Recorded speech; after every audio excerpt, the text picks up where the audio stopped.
Bhinneka Tunggal Ika. Kalau kamu orang Indonesia, pasti pernah mendengar semboyan ini kan?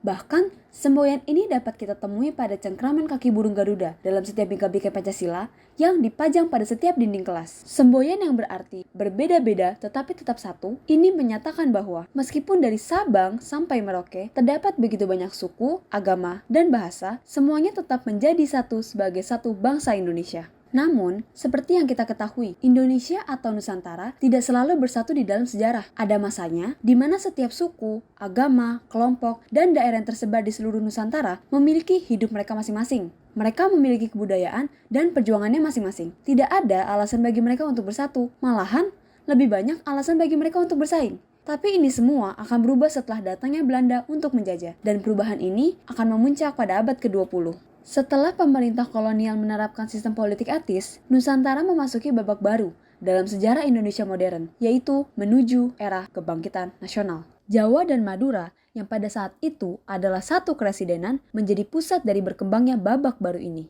Kebijakan edukasi dalam politik etis melahirkan sekelompok kaum muda terpelajar yang dikenal sebagai priai baru, kalangan pejabat Jawa yang dipilih karena kompetensi, bukan keturunan. Nah, siapakah para priai baru ini? Mereka adalah para pejabat pemerintah kolonial yang cukup progresif. Pikiran mereka menjadi cukup maju dan terbuka karena telah mendapatkan pendidikan barat. Sehingga mereka memandang pendidikan barat yang telah memerdekakan mereka sebagai kunci menuju kemajuan untuk memperbaiki permasalahan situasi sosial yang sedang terjadi di masa mereka, seperti permasalahan mengenai kebudayaan, kelas, dan masyarakat.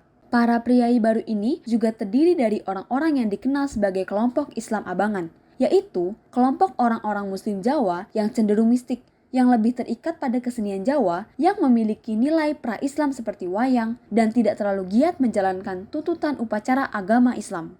Salah satu contoh dari kaum priai baru adalah seseorang yang bernama Dr. Wahidin Sudirohusodo. Seberapa priai baru dia? Mari kita cek. Dr. Wahidin belajar di Stovia, sekolah kedokteran pemerintah kolonial Belanda. Pendidikan barat? Ia adalah seorang pemain gamelan dan wayang yang berbakat. Wah, Jawa banget nih. Kelompok Abangan? Dr. Wahidin juga sangat menyoroti isu kemerosotan masyarakat Jawa setelah kedatangan Islam. Peka terhadap masalah sosial di Jawa? Dan sama seperti kaum priai baru lainnya, Dr. Wahidin percaya bahwa pendidikan menjadi kunci solusi bagi permasalahan-permasalahan tersebut. Nah, tetapi Dr. Wahidin adalah seorang priai baru yang berbeda dari priai baru lainnya, karena ia akan mengambil satu tindakan lanjut yang akan membawa perubahan yang signifikan. Pada tahun 1907, Dr. Wahidin pergi mengunjungi sekolah lamanya, Stovia. Di sana, ia bersama priai baru lainnya sedang berdiskusi mengenai cita-cita mereka untuk mencerdaskan bangsa Indonesia dan bagaimana prihatinnya mereka terhadap minimnya hak pendidikan bagi masyarakat umum. Karena sadar akan adanya satu visi di kalangan priai baru, Dr. Wahidin bersama 9 pendiri lainnya memutuskan untuk membentuk suatu organisasi untuk memperjuangkan perwujudan visi mereka, yaitu mencerdaskan bangsa. Akhirnya, pada tanggal 20 Mei 1908 dibentuklah Budi Utomo, organisasi yang beranggotakan para priai baru yang adalah mahasiswa dari Stovia, Osvia, sekolah guru, sekolah pertanian, dan sekolah kedokteran hewan. Budi Utomo berfokus pada bidang sosial, pendidikan, pengajaran, dan kebudayaan, permasalahan yang dianggap penting oleh priai baru. Meskipun disebut sebagai partai priai baru secara umum, tetapi Budi Utomo tidak bersifat politik. Kalian mungkin bingung mengenai apa hubungannya kita membahas pembentukan organisasi ini dengan terwujudnya persatuan Indonesia. Terbentuknya Budi Utomo menjadi pintu yang membuka timbulnya semangat persatuan perjuangan di bawah satu identitas. Menginspirasi masyarakat Nusantara bahwa jika ingin berjuang melawan penjajahan kolonial Belanda, mereka harus satu juang, satu suara, satu visi, dan satu identitas. Karena itu, kini 20 Mei diperingati sebagai Hari Kebangkitan Nasional, karena terbentuknya Budi Utomo menjadi pelopor yang akan membawa Nusantara pada persatuan nasional. Terbentuknya organisasi ini juga menjadi penanda terjadinya perubahan bentuk perjuangan melawan pemerintah kolonial Belanda yang tadinya mengandalkan kekuatan fisik seperti berperang, kini jadi lebih mengandalkan kekuatan pikiran. Setelah Budi Utomo, banyak organisasi-organisasi baru yang bermunculan di masyarakat. Pembentukan organisasi menjadi sebuah tren pada masa itu. Sudah seperti tren untuk membangun usaha-usaha startup di masa kini, sebuah inovasi zaman baru yang membawa perubahan atau melakukan dobrakan dan melibatkan banyak kaum muda. Pastilah menjadi tren, sehingga banyak yang ingin memulai hal yang serupa juga. Peran media-media cetak seperti surat kabar, jurnal, dan majalah yang sedang berkembang pesat juga banyak membantu mengembangkan urgensi bahwa Nusantara harus disatukan di bawah satu identitas. Dan hal ini pun disalurkan melalui pembentukan organisasi-organisasi yang mengatasnamakan suatu identitas. Di bawah identitas yang seperti apa seharusnya Nusantara disatukan? Belum ada yang tahu pasti. Organisasi-organisasi yang muncul adalah beragam. Ada yang bersifat keagamaan, kebudayaan, pendidikan, atau politik. Namun, setiap organisasi-organisasi ini secara umum berada di bawah payung 3 aliran utama, yaitu nasionalis, Islam, dan komunis sosialis. Pertama adalah aliran nasionalis. Ini merupakan sebuah aliran organisasi yang mengutamakan penyatuan identitas sebagai suatu kebangsaan. Tapi kenapa nasionalisnya harus dengan tanda kutip? Karena yang dimaksud dengan nasionalis atau kebangsaan pada masa ini lebih mengacu kepada kesamaan suku, pendidikan, derajat, pekerjaan, dan sebagainya. Contoh organisasi dari aliran nasionalis adalah Jong Java, organisasi yang bersatu di bawah identitas pemuda Jawa, kesamaan suku, atau Organisasi Perserikatan Mahasiswa Minahasa yang disatukan oleh kesamaan pendidikan dan suku. Bahkan, Budi Utomo sendiri dapat digolongkan ke dalam aliran nasionalis dan banyak mantan anggotanya yang keluar mendirikan organisasi-organisasi nasionalis mereka sendiri. Kedua adalah aliran Islam. Sudah jelas banget dong kalau ini merupakan sebuah aliran organisasi yang mengutamakan penyatuan identitas sebagai penganut agama Islam. Namun, organisasi dalam aliran ini dibagi menjadi dua lagi. Pertama adalah organisasi yang tujuan utamanya memang agamis, yaitu untuk menyuarakan pembaharuan atau modernisme dari ajaran Islam di Nusantara, seperti Muhammadiyah. Dan yang kedua adalah organisasi yang hanya menjadikan istilah Islam sebagai deskripsi anggotanya. Contohnya adalah Serikat Islam, sebuah organisasi pedagang Islam yang berfokus dalam kegiatan berdagang dibanding kegiatan agamis. Ketiga adalah aliran komunis sosialis. Ya, pada masa ini, komunisme belum menjadi sesuatu yang haram dan diboikot di Indonesia Nusantara. Malahan, pengaruh mereka juga cukup kuat pada masa ini. Aliran organisasi yang lebih bersifat radikal menentang pemerintah kolonial ini terpengaruh oleh doktrin komunis sosialis. Mereka ingin menyatukan Nusantara menjadi satu masyarakat yang senasib dan saling tolong-menolong. Aliran ini dimulai dari Partai Hindia, kemudian menjadi ISDV, dan terus berkembang hingga menjadi Partai Komunis Indonesia.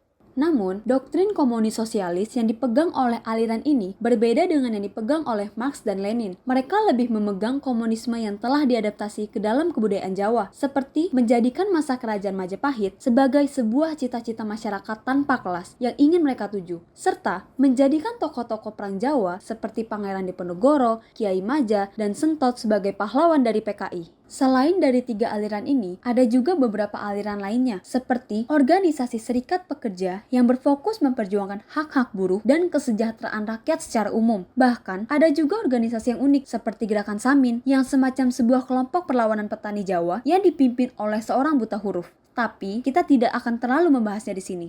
Ya, tren dari terbentuknya organisasi-organisasi pada masa ini terus mengalami perkembangan. Namun, ada beberapa kendala yang dialami, khususnya di antara ketiga aliran utama. Pertama, ketiga aliran utama tersebut saling berebutan untuk mendapatkan basis rakyat. Basis rakyat itu penting bagi organisasi karena mereka membutuhkan tenaga dan dukungan dari masyarakat untuk bisa mewujudkan dan mencapai idealisme dari organisasi mereka. Kedua, gaya kepemimpinan baru yang dinamis juga menjadi sebuah permasalahan. Mereka semua adalah orang-orang dominan dan berkarisma. Mereka mampu menyatukan masyarakat di bawah visi dan idealismenya untuk berjuang dan menjadi satu organisasi. Karena itu, mereka kompeten untuk menjadi pemimpin. Namun, mereka jadi sering terlibat konflik dengan satu sama lain karena perbedaan paham dan cara. Nah, konflik-konflik ini mengakibatkan sering terjadinya pergantian pemimpin yang akhirnya berakibat ke stagnasi organisasi atau bahkan terpecahnya organisasi. Dinamis bukan? Ketiga, relasi antara aliran yang seringkali bertentangan satu sama lain menghambat perkembangan tiap organisasi. Aliran nasionalis cenderung bertentangan dengan kaum Islam yang sering dianggap bersifat menekan. Apalagi para anggota dari organisasi nasionalis biasanya adalah para kaum abangan, muslim yang tidak religius. Sedangkan aliran komunis sosialis sering dicap sebagai anti-Islam dan ditentang oleh para pemimpin Islam. PKI dan SI juga pernah saling memperebutkan anggota. Siapa yang menjadi anggota PKI tidak boleh menjadi anggota dari SI. Perbedaan kepentingan dan visi juga membuat setiap aliran mempunyai pekerjaan perjuangannya masing-masing. Semua pekerjaan tersebut adalah hal yang baik. Namun, hal ini tidaklah efektif karena tiap organisasi malah asik berjuang sendiri-sendiri. Semangat menyatukan Nusantara di bawah satu identitas memang semakin dihidupkan melalui pembentukan dan perkembangan banyaknya organisasi-organisasi. Namun, banyaknya organisasi malah membuat adanya penyimpangan tujuan. Bukannya berjuang sebagai satu untuk melawan pemerintah kolonial Belanda, tiap organisasi malah saling bersaing dengan satu sama lain. Situasi ini ibarat pintu semangat penyatuan yang dibuka oleh Budi Utomo. Memang mulai dimasuki dan berkembang, tetapi perkembangannya menjadi liar, tidak ada arah, tidak ada hasil yang real, tidak ada penyelesaian atau puncak yang dapat menutup pintu tersebut. Bagaimana ini? Apakah berarti perjalanan menuju persatuan Indonesia harus berakhir di sini? Tentu saja tidak. Karena selain kita, ada juga yang menyadari permasalahan dari situasi ini, yaitu Organisasi Pemuda Indonesia dan Perhimpunan Pelajar-Pelajar Indonesia. Kedua organisasi ini sadar akan ketidakefektifan perjuangan yang begitu banyak, sehingga mereka menyuarakan akan perlu adanya peleburan perjuangan.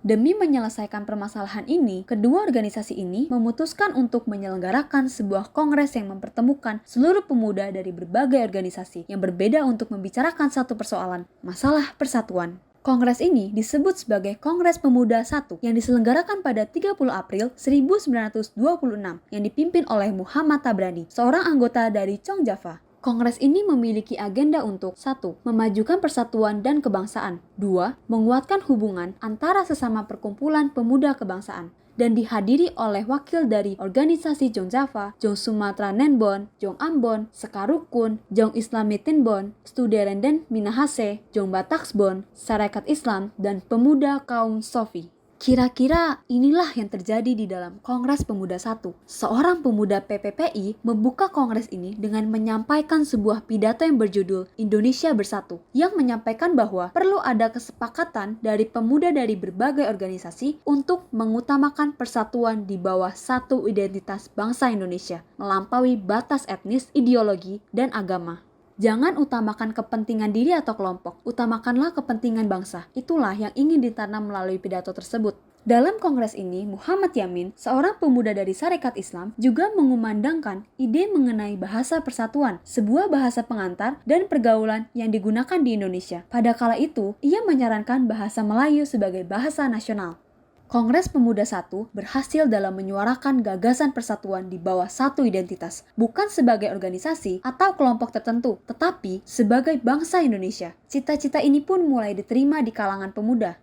Meskipun demikian, para pemuda dan berbagai organisasi-organisasi yang ada sebenarnya masih belum siap untuk benar-benar bersatu dan melebur di dalam satu identitas dan satu perjuangan secara resmi. Mereka masih ingin mempertahankan ideologi dan identitas mereka masing-masing. Hasil dari Kongres Pemuda I masih samar-samar, karena itu butuh untuk diadakannya Kongres Pemuda II. Kongres Pemuda II diadakan pada 27 sampai 28 Oktober 1928 dan kembali diinisiasi oleh PPI yang dipimpin oleh Sugondo Docu Puspito sebagai ketua panitia penyelenggara yang terdiri atas pemuda-pemuda dari berbagai organisasi. Kali ini, Kongres Pemuda II dihadiri oleh lebih banyak lagi perwakilan dari berbagai organisasi. Semua yang hadir di Kongres Pemuda I ditambah Pemuda Indonesia, Jong Salams, Katolik Jong Likenbon, Pemuda Kaum Betawi, Kaum Tionghoa, dan bahkan beberapa tokoh penting seperti Soekarno yang mewakili PNI pada masa itu, Sutomo yang mewakili Budi Utomo, Haji Agus Salim yang mewakili SI, Tan Malaka yang mewakili PKI, juga ada mengirim surat dalam pengangsingannya yang menyatakan bahwa ia mendukung Kongres Pemuda tersebut. Dan pastinya kalian tahu dong bagaimana akhir dari Kongres Pemuda II ini? Ya, kongres ini melahirkan Sumpah Pemuda yang ditulis oleh Sugondo dan dibacakan oleh Muhammad Yamin. Di atas sumpah yang berisi, kami putra dan putri Indonesia mengaku bertumpah darah yang satu, tanah air Indonesia. Kami putra dan putri Indonesia mengaku berbangsa yang satu, bangsa Indonesia. Kami putra dan putri Indonesia menjunjung bahasa persatuan, bahasa Indonesia, dan ditandatangani oleh pemuda yang hadir di kongres tersebut. Kini, para pemuda di Indonesia telah secara resmi disatukan di bawah identitas bangsa Indonesia. Sumpah Pemuda menjadi puncak yang menutup pintu menuju era kebangkitan nasional. Karena berikutnya, setiap pemuda dari latar belakang agama, suku, dan kelompok yang berbeda-beda akan berjuang bersama, bersatu melawan penjajahan kolonial Belanda dengan terbakar semangat nasional sebagai satu bangsa Indonesia. Pada masa ini, kita dapat melihat dengan jelas pekerjaan providensia Tuhan bagi pembentukan Indonesia. Siapa sangka, daerah kepulauan yang begitu berbeda dan beragam ini dapat disatukan. Jika bukan karena pimpinan Tuhan, tidak mungkin dapat timbul keinginan untuk bersatu dalam kalangan pemuda organisasi di seluruh Nusantara. Nusantara bisa bersatu karena Tuhan telah merencanakan sejarahnya sedemikian rupa. Indonesia bisa ada karena Tuhan yang menginginkannya untuk ada.